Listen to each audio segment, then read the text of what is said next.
Good morning and welcome to the final Channel 8 news program of the semester. And may the 4th be with you. Coming up today, we take a look at where the K-State football players went in the draft, as well as have a live interview with the local fundraiser. But first, after years of construction, roads in Aggieville and Manhattan are finally open. Channel 8 reporter Aaron McGill is live in Aggieville with more on today's ribbon-cutting ceremony. With youth activism on the rise since 2016 and the 2024 elections on the horizon, Bellamy says the best way to be politically active is to contact your state or national representative and make your beliefs heard. Thanks, Landon. I'm joined by the Executive Director of the Career Center at K-State, Dr. Carrie Keller. Thanks for joining us, Dr. Keller. What resources does the K-State Career Center have to offer to students that ensures them success after they graduate? For more information, visit mhkprd.com/jobs. Let's go ahead and take a look at the National Service Radar. As you can see, we've got a cold front coming from the southwest and then going up north. Down in the south is a warm front. You see some pretty hot temperatures down here in Texas and the Panhandle states. Stark differences from temperatures across the country. Let's go to the national temperatures. Up in the Dakotas, we'll see temperatures up in about the teens.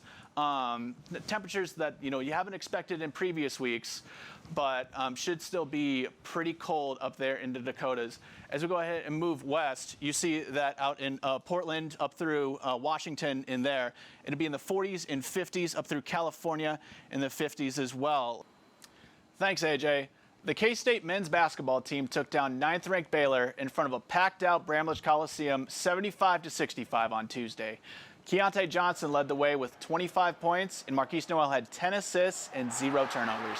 Jerome Tang, in his first season with K-State, has beaten 7 AP Top 25 teams, a school record. Does he deserve to be the National Coach of the Year?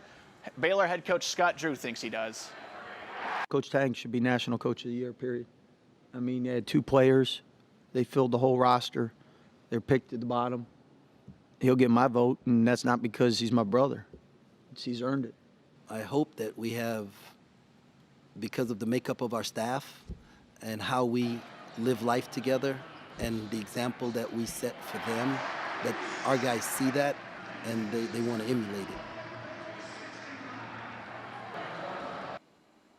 Officials are essential to the competitive integrity of a game, but a shortage in referees in Kansas could put that in jeopardy.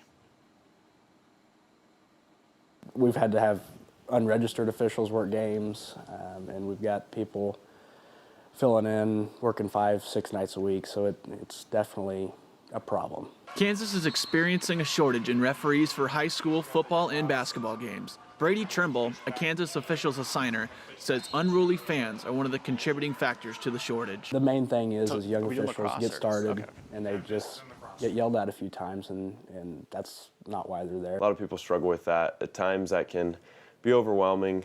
I definitely have had some struggles with that, but a lot of times kind of see it as like a growing challenge, like something I can learn how to communicate with people in tough situations. George Ebert, who's in his 50th year of officiating, says the problem isn't recruiting officials, but retaining them. I start about probably 5 to 10 young officials every year, and my average of them continuing doing it is not very high. Very few stay with it. An average new official only sticks with the game for 3 years.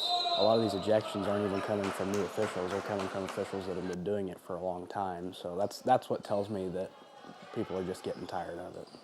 So what can be done to solve the problem?